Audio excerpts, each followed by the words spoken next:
Tim. So welcome back to the show with Carol and Paul. I'm delighted to say we're joined by our friend, the broadcaster, the actor, the Strictly Come Dancing winner, Ore Oduba. Welcome. Hi, Jeremy. Always nice good to see you. Yeah. You too. So it's been 10 years since believe it. Ore had his huge Strictly win back in 2016. You and your partner, Joanne Clifton, stole the show with a slow dance. Can we just have a reminder? Shall we have a look here? Show.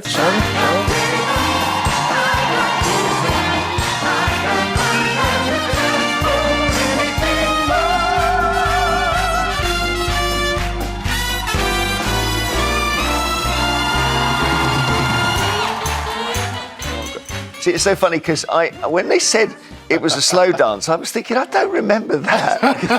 It was a show dance. It was a show dance. Yeah, Joanne was the world champion once, not the world slow dance. And show dance means sort of like, you can see why I didn't win. It's a bit foxtrotty. I want to see the chair probably wouldn't thank you for it. Yeah, I think that you had one with illuminated cubes, which was brilliant. Yeah, well, we were dancing on drums.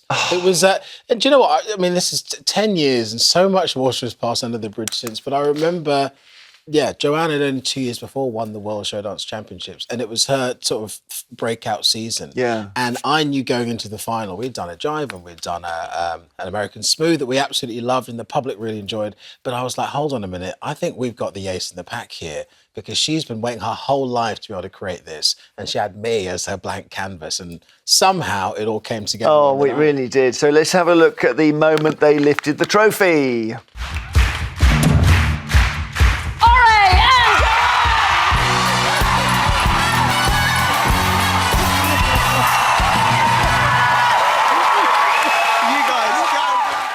So Ore's about to go on a brand new tour where he's reunited with Joanne for the first time since the big win. There's the poster. Joanne Clifton, Ore Oduba, 10 champions reignited. So a live show with a slow dance in there. I'm sure we'll throw a slow dance in there. We're not doing requests, but for you, Jeremy, we'll chuck whatever it is that you'd like. Thank you. Yeah, it's a celebration, mate. 10 and years. Stories, right? It's everything. Well, 10 years since Joanne and I sort of our whole lives changed. Like I kind of alluded to, it was never something that we had planned. Your life going to throw you these things, and you got to deal with them and make lemonade or whatever it is, whatever analogy is your preference. But from that point, we both sort of threw ourselves into this world of musical theatre, and that's been our lives ever since. And it has been an absolute dream. So the whole idea is, 10 years later, not only did we keep dancing, but we've kept up and continued and created so much more on stages around the country, around the world. Were you dancing together in the past 10 years? So this will be the first time Joanne and I have danced since the Strictly Ball. Okay. Well, isn't that amazing? Time, we have actually got a message from Joanne herself for you, sir. Let's have a look. Hi everyone, sorry I am mid-show dressed as Polly Sherman in Fawlty Towers, but I just want to say how excited I am for this tour. I can't even deal that it's been 10 whole years since we lifted that Glitterball Trophy. I can't even fathom it. It just seems like yesterday. The fact that I'm dancing again with Ore, oh my gosh. I mean, literally when we filmed the promo video for the tour, we just started dancing together, and I could just feel again like how I felt when we used to dance. My heart is very happy and I can't wait. She's playing Polly in Fawlty Towers. Smashing it, yeah. Fantastic. Yeah. It's been dreams coming true. Joanne, I remember during the show, always wanted to have her name in lights on the West End. We've both gone and done that since. We've done so much. Life has changed dramatically, but that show kicked it all off for us. So actually to return back to a show that, we're talking about the time when it was Len and it was Darcy and obviously it was Tess and it was Claudia. It was a real golden age, and it was an amazing, the fact that people still come up to Joanne and I and still feel like 2016 was yesterday. It was a really iconic time for a lot of people, and so it'll be lovely to enjoy that celebration with everybody who kind of was along the way with us. When she said there, when she put her hand in you, it was an analogy. She said, I knew he was going to be able to dance. Does that happen? Where, because a lot of those, the professionals are going to, they're going to put the hand in, they're going to think, no, you're not going to crack this. No? I mean, she's the talent spotter. I didn't think I had anything in me, but I guess I had been a big fan of Strictly for a long time. So I maybe just from default of watching it over and over. Oh, it's not default. You've had either got I to had an be understanding. Consciously The incubated very the moves. first, It was, the yes, first it was dance you incubated, did, a waltz, I thought, this guy's trouble. I thought he's going to win it. Honestly, do you remember that first week? I did. It was. I don't know how you did it. Tango, yeah. I thought don't you got remember just it. a natural. It's We just had a I'm great so time. jealous. I had a great time, but this is part of it, and this is what we involved in the story of 10 Champions Reignited. It's kind of our stories, inclusive of the Strictly. Yeah. Some of the familiar moments in it, lots of things people won't have known about our shows since, but also our shows and our stories from before. And I was a big stager kid before I even really knew it. I loved being on stage. I loved being part of the school theatre productions and stuff like that. It was just the escape of it, the dream of it, and so Strictly reignited that in me. And so I didn't know that it was kind of dormant, really, I guess. And through an amazing friend and partner, she kind of brought that back to life. I'm going to ask you about something that is totally different. Yes. And I've checked with you. You don't mind me asking about this. And you said, not only do you not mind, you think it's important to talk about it. Yeah. You were open about having had an addiction to porn. Yes. Yeah. Over a long period. Yeah, gosh, yeah. Without anyone ever knowing. And Jeremy, I thank you and I thank the programme for talking about this because, believe it or not, two truths can be the same at the same time. You can be a performer, an actor and wanted to put on this incredible show, and you can also have struggled through something. And I spoke about this back in November, having had an addiction to pornography for 30 years because I'd been introduced to it at 9 years old. Ooh. And it became a thread throughout my life that I didn't really understand how it had ruined my relationships, it ruined my mental health, it ruined a lot of things that had become perfectly normal in my life, but I didn't understand that it came from this base place of dependency on what is essentially today a drug. It creates the same kind of synaptic and neurological changes in your mind as Class A drugs do. The research says that. And I wanted to talk about it and essentially change the conversation because I think a lot of what people believe about explicit adult imagery, I think is goes back to a long time gone by. Today, the prevalence of pornography, the way that it shapes social media, the way that it shapes relationships, the way the young people are looking through the lens and creating relationships around that is really going to damage the way that we see the way that their future is. It's already started, and I thought it was really important to kind of talk about it. 4 billion hits a month to the world's most popular pornographic website. It's violent, it's abusive, and young people more than ever are being introduced to sex through pornography. It's the way that 50% of boys are learning about sex for the first time in their lives. Incredible. And if we don't kind of collectively, societally address that and really understand that there's a kind of normalization about explicit material in our culture, especially on social media, then you can just see a generation of young people are going to grow up with this as being normal, thinking that that's what's consensual and that's going to shape their lives and their relationships. How did you break your addiction? It took a long time, Jeremy, and it took a lot of rock bottoms, to be honest. And I think what's been really staggering since I started talking about it is hearing so many people who likewise got given smartphones in their adulthood, didn't understand that they were basically signing themselves up to something addictive, and it's completely ruined their lives. 30, 40, 50, 60, 70-year-olds talking to me about how they become addicted. That age? And, it becomes a dependency. That's what drugs, whether it's gambling, whether it's drugs with alcohol, it becomes something that people go to feel or to get out of something or to escape something. It is absolutely everywhere. And I really think... Well, he's in the House of Commons. That MP had to resign over it. When you said he said he was Googling tractors. This is the thing, Jeremy. The farmer. You can be doing your big shop or on a Zoom call, and you can also be looking at the kind of the issue is, and it's not about shame, it's not about judgment. I think it's just about addressing the fact that it is so kind of threaded throughout society, but hidden under this cloak of, it's just normal. But actually the reality of it, the kind of the bottom of the iceberg is really, really huge. Well, it's great. It's great you talk about it. Honestly, I appreciate the chance to just address it. And another, I saw Marcus Brigstock said something similar. I thought you and he are quite a powerful combination to talk about it. So thank you for that. And back to the original topic, which is that Ore and Joanne are on tour, starting in August, kicking off in Bournemouth. Get your tickets to this. Bournemouth August the 17th. Get practicing, man. It's a bit late now. On the way here, I did think that's I'd be quite panicking. Stay with us, Ore, with just a few more stories in the papers to look at. Carol in the Times. Call for 20-mile-an-hour limit on English country roads to protect cyclists. Yes, of course, you So would there love we this go. story. So- You'll be thinking this is spot on. No, well, it's ridiculous. You know, this is an organisation called the Active Travel England, from the Department of Transport.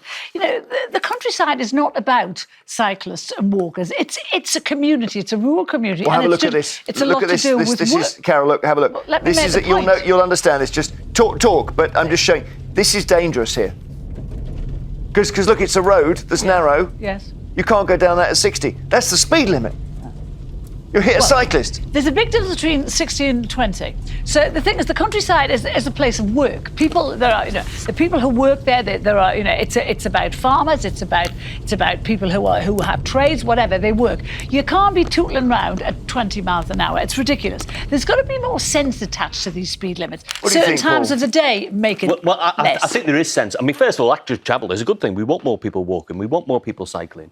But this We want more people is working. guidance, and the guidance is very clear that there'll be local decisions. And I think it's down to things like local councils. People know what's good for their particular town or village. Do I think we need a 20-mile-an-hour blanket limit on every country lane? Absolutely not. But I think, as I say, guidance that encourages people to think sensibly. And the reality is, on a road like that, none of us. Certainly no one with any sense is driving down that road at 60 miles an hour anyway. I mean, you're surprised. constantly looking around the corner. And you're a cyclist, Jeremy. I occasionally cycle on country lanes. I have been in those situations where, regardless of the speed limit, people drive recklessly anyway sometimes. But as I say, for me, it's guidance. Sensible local decisions are the way This forward. is not about that. The road you showed there, that's not indicative of what they're doing.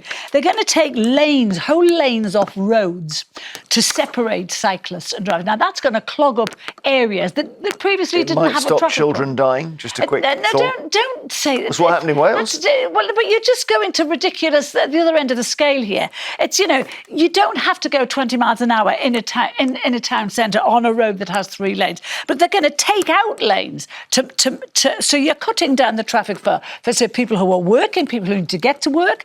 It's going to cause chaos. You and I should just do a podcast about cycling. Well, we should do. Because it would be. And it would I be know just like I know this. who gets slaughtered, and There'd it be quite wouldn't a be few me. cyclists that would exceed the 20-mile-an-hour limit. But they as well. would. Particularly with e-bikes. Yeah. Listen, if I could Spot make one of on. those signs flash saying do you've it all done the time. 21, I start a celebration like the Tour de France. Where I've were got you one of on those this? little folding bikes. There's no way I'm getting anywhere near that. Celebrating breaking the law. Okay, look, we're running low on time. Let's talk about the next thing. This is actually, Ore, right up your street. Teenagers to get social media curfew. It goes into what you were saying earlier. Well, I think it does play into the idea of what young people have access to. This has obviously come in, the Prime Minister announced the introduction of the ban for under 16s on social media, which was important and was always a step forward.